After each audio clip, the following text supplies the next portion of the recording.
சாஷ்வான் noodles பண்ண போகிறோம். Butter add பண்ணி ஜிஞ்சர் கார்லிக் பேஸ்ட் ஃப்ரை பண்ணிக்கோங்க.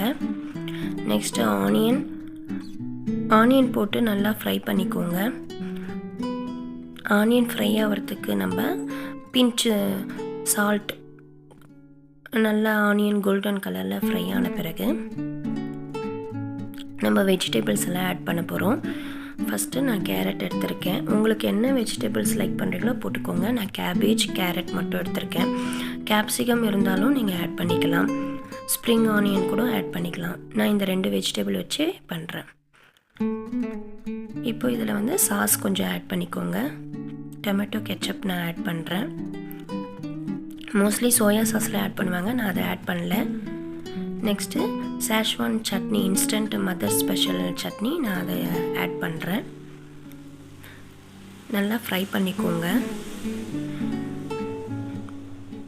ஃப்ரை ஆனதும் தேவையான சால்ட், ஒரு சிலர் நூடுல்ஸில் ஆட் பண்ணி வேக வைப்பாங்க. நான் தனியாக நூடுல்ஸில் போடாமல் இதில் ஆட் பண்ணிக்கிறேன். மொத்தமாக நூடுல்ஸ்க்கும் வெஜிடபிள்ஸ்க்கும் சேர்த்து சால்ட் ஆட் பண்ணிவிட்டு நல்லா சாட்டேஜ் பண்ணிக்கோங்க.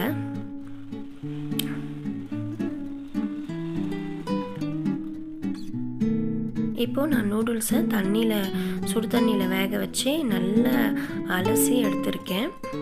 இந்த பதத்துக்கு எடுத்துக்கோங்க நூடுல்ஸை. இந்த சட்னி ரெடிமேடாக இருக்கிறதுனால நான் ரெடிமேடாகவே இன்ஸ்டண்ட்டாக ரெடி பண்ணுறேன். பாருங்கள், இந்த மாதிரி கலக்கிக்கோங்க, எல்லாமே கோட் ஆகிற மாதிரி. இப்போ ஸ்ப்ரிங் ஆனியன் இருந்தால் நீங்கள் இதில் ஸ்ப்ரெட் பண்ணிக்கலாம். நான் ஸ்ப்ரிங் ஆனியன் போடலை. வினிகருக்கு பதில் நான் லெமன் யூஸ் பண்ணுறேன். வினிகர் ஹெல்த்தி இல்லை அப்படின்னு. பரிமாறும்போது சீஸ் தேவைப்பட்ட பசங்களுக்கு, கிட்ஸுக்கு சீஸ் ஆட் பண்ணி சர்வ் பண்ணுங்கள். தேங்க்யூ.